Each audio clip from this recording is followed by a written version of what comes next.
Olá, seja muito bem-vindo ao meu canal sobre estudo e preparação para concursos públicos, e nesse vídeo você vai ter acesso à gravação da prova oral da Defensoria Pública de Minas Gerais, do meu amigo e ex-colega de Justiça Federal, João Otávio Marteleto.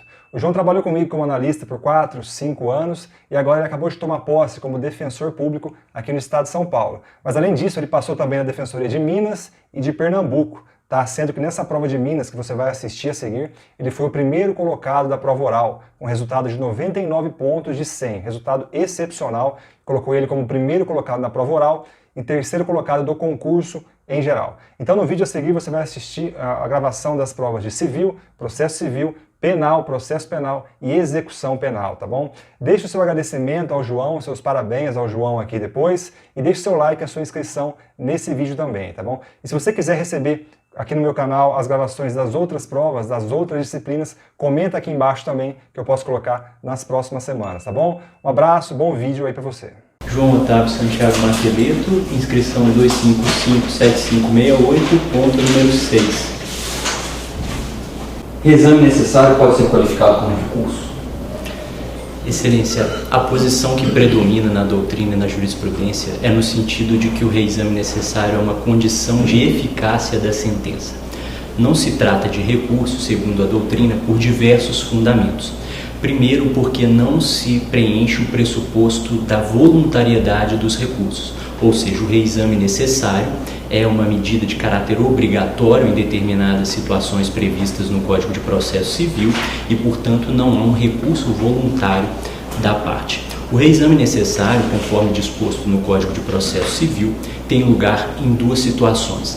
Nas sentenças proferidas contra os entes públicos, ou seja, a União, os Estados, o Distrito Federal e os municípios, respeitados alguns parâmetros de valor da condenação, sendo de 1.000 salários mínimos para o caso da União, 500 salários mínimos para o caso dos estados e dos municípios que constituam capitais de seus estados e de 100 salários mínimos para os municípios. E também nas sentenças que julgam procedente os embargos à execução fiscal.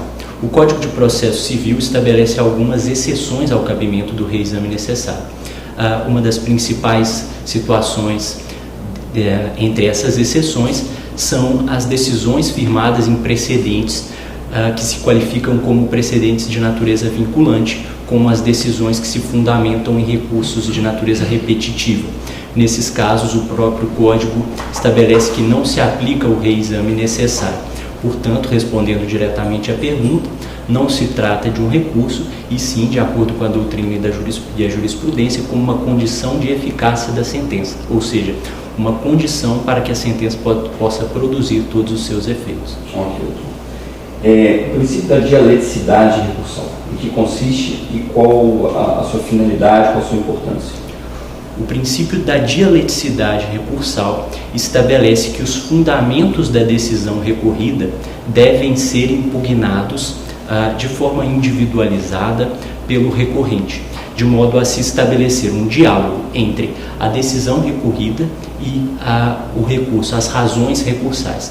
Esse pressuposto, essa característica dos recursos é alçada pela jurisprudência como um pressuposto de admissibilidade recursal, de modo que quando a parte recorrente deixa de impugnar especificamente os fundamentos da decisão recorrida, quando haja algum fundamento na decisão recorrida que não tenha sido impugnado pela parte, não se conhece do recurso nessa situação.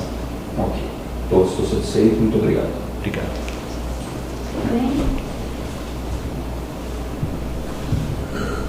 Uma pessoa jurídica sem fins lucrativos, ela responde civilmente pelos atos praticados? Sim, Excelência. De acordo com o regime da responsabilidade previsto no Código Civil, todo aquele que por ato ilícito causar dano a outrem responde pelos seus atos praticados. Isso se aplica tanto às pessoas físicas quanto às pessoas jurídicas. O fato de se tratar de uma pessoa jurídica que não possua finalidade lucrativa não afasta por si só a responsabilidade civil pelos atos praticados por ela ou por seus representantes, no caso. mostra-se aplicável até mesmo a essas pessoas jurídicas que não possuam finalidade lucrativa, a norma do Código Civil, que estabelece a responsabilidade civil dos empregados, do empregador por atos praticados pelos seus empregados. E qual é o tipo dessa responsabilidade? Em relação a essa responsabilidade do empregador? Tanto do empregador, que o doutor está comparando com a pessoa jurídica sem fins lucrativos. Em relação a essa responsabilidade civil por atos de outrem, a doutrina e a jurisprudência estabelecem que se trata de uma responsabilidade civil objetiva impura. Isso porque, embora não seja necessário demonstrar a culpa do sujeito responsável, é necessário demonstrar a culpa do praticante do ato, daquele cujo ato o empregador se responsabiliza.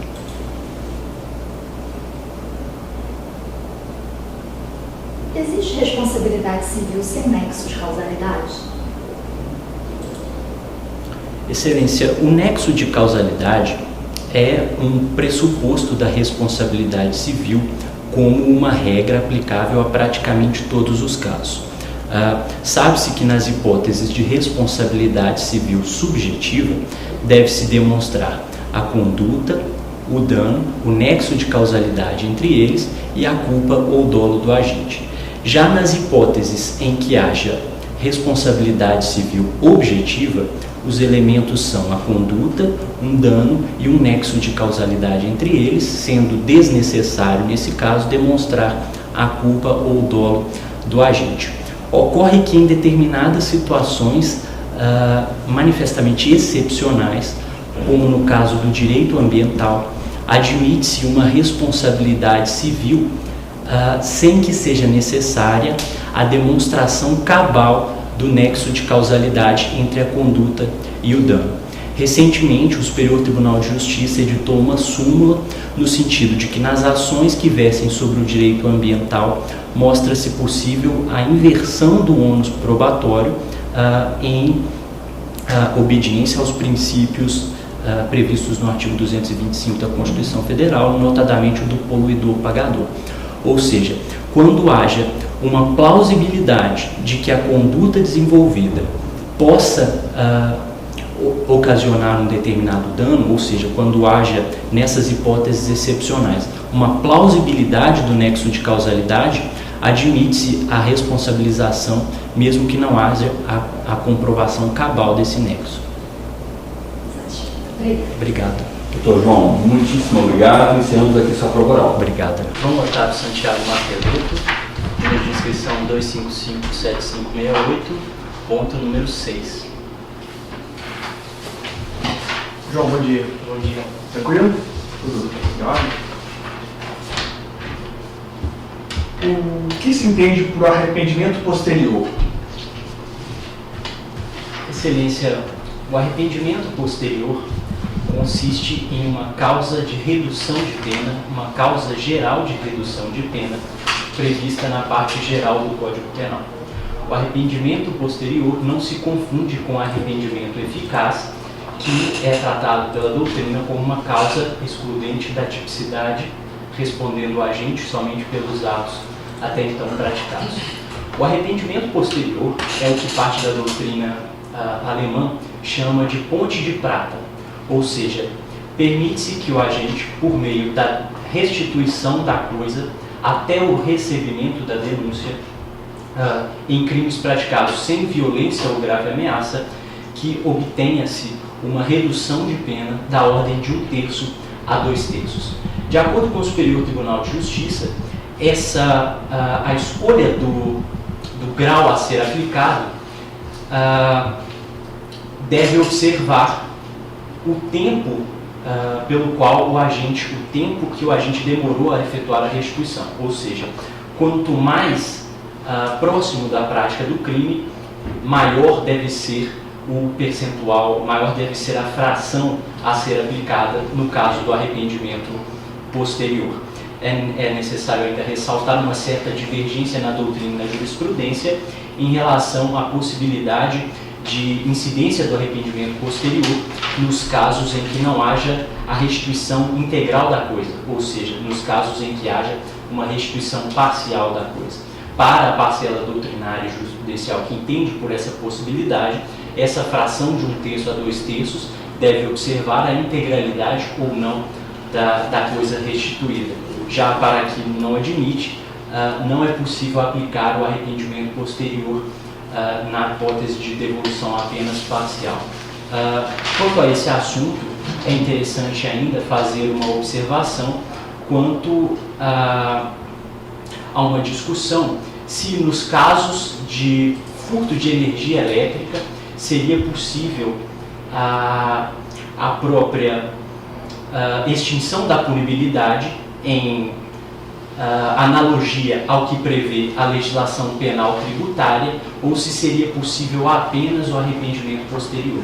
A jurisprudência vem se firmando no sentido de que cabe apenas o arrependimento posterior, uma vez que o furto de energia elétrica relaciona-se a uma tarifa e não a um tributo. Muito embora possa ser feita uma crítica a esse entendimento, sobretudo à luz de uma visão criminológica, no sentido de que não há qualquer razão que justifique esse tratamento mais benéfico aos crimes tributários, que normalmente são praticados por pessoas de maior poder financeiro. Fala para mim, por favor, sobre a exigibilidade de conduta diversa. Excelência, a exigibilidade de conduta diversa é tratada pela doutrina como um dos elementos da culpabilidade, juntamente com a imputabilidade e a potencial consciência da ilicitude. A exigibilidade de conduta diversa pressupõe que seja exigível, conforme o direito, que se possa exigir do agente um determinado comportamento em uma situação. O Código Penal prevê expressamente a coação moral irresistível e a obediência hierárquica como hipóteses legais de afastamento da exigibilidade de conduta diversa, de modo que nesses casos o agente estará isento de pena, ou para aqueles que adotam a teoria tripartite, não haverá crime.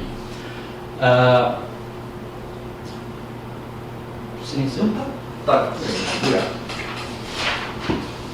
Sr. João, no procedimento como ordinário, após a apresentação da resposta da acusação, quais as possíveis decisões que o juiz poderá proferir?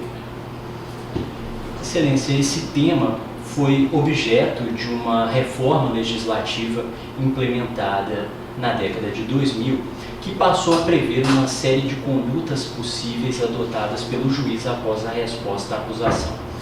Na resposta à acusação, de acordo com o Código de Processo Penal, a defesa pode alegar quaisquer matérias que sejam úteis à defesa, muito embora saibamos que em determinados casos concretos, por uma questão de estratégia processual, seja mais indicado a adoção ou não de determinadas teses. Contudo, permite-se, por exemplo, que o juiz proceda à absolvição sumária do agente nos casos em que reste configurada a atipicidade da conduta, a ausência de ilicitude dessa conduta ou uma eventual causa excludente da culpabilidade, podendo também ser declarada a extinção da punibilidade caso haja uma prescrição ou outra causa extintiva da punibilidade. Bom, também no procedimento como ordinário, o juiz, ao presidir a audiência de instrução e julgamento, ele pode converter as alegações finais orais em memoriais escritos diante da complexidade da causa?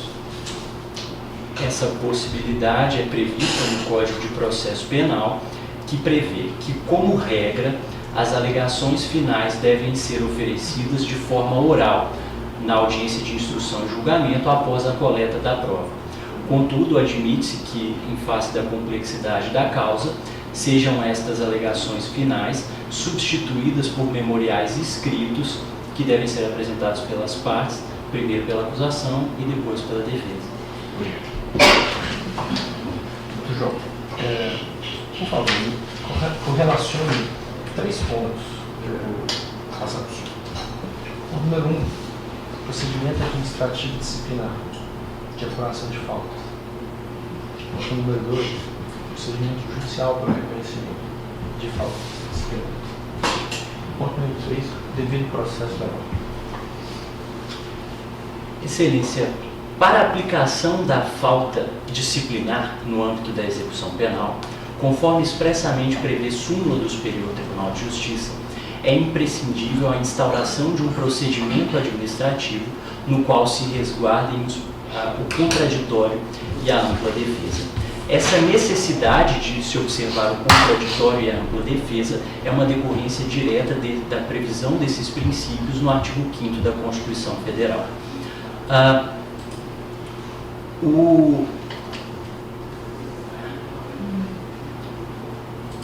Você pode refazer a pergunta? Eu me perdi no raciocínio. Só uma correlação dos pontos. O procedimento administrativo disciplinar, o procedimento judicial para o reconhecimento da falta e o devido processo legal. Pois não, prosseguindo no raciocínio, há uma súmula vinculante do Supremo Tribunal Federal no sentido de que no processo administrativo não é necessária a presença de um advogado. Não haveria, pela simples ausência de um advogado no processo administrativo, uma ofensa ao contraditório e à ampla defesa. Contudo, esse entendimento não se aplica à execução penal, de modo que é obrigatória a presença de defensor público ou de advogado em favor do sentenciado para que seja aplicada essa falta. Determinadas faltas podem ser aplicadas pelo diretor do estabelecimento prisional, ou seja, as faltas leves e as faltas médias.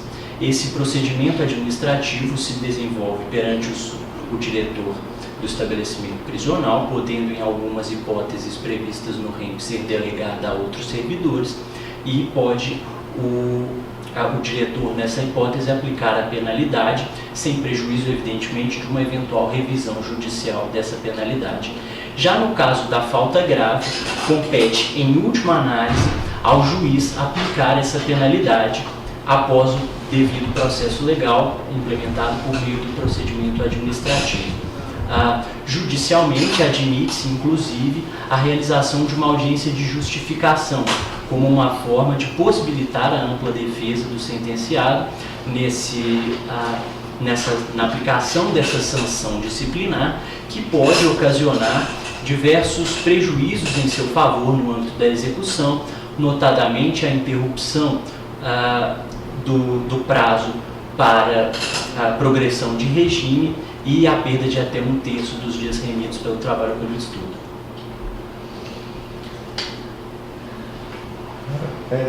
Quem é o juiz natural para a execução da pena privativa de liberdade imposta pela Justiça Federal? Excelência, o entendimento que predomina na doutrina e na jurisprudência é no sentido de que o juízo natural para a execução penal está ligado mais ao estabelecimento prisional em que o sentenciado cumpre pena do que ao juízo que aplicou a condenação. Desse modo, se o juízo federal aplica uma condenação, mas o agente é submetido ao sistema prisional estadual, compete ao juízo estadual processar essa execução penal. Obrigado. Boa sorte. Obrigado. Obrigado.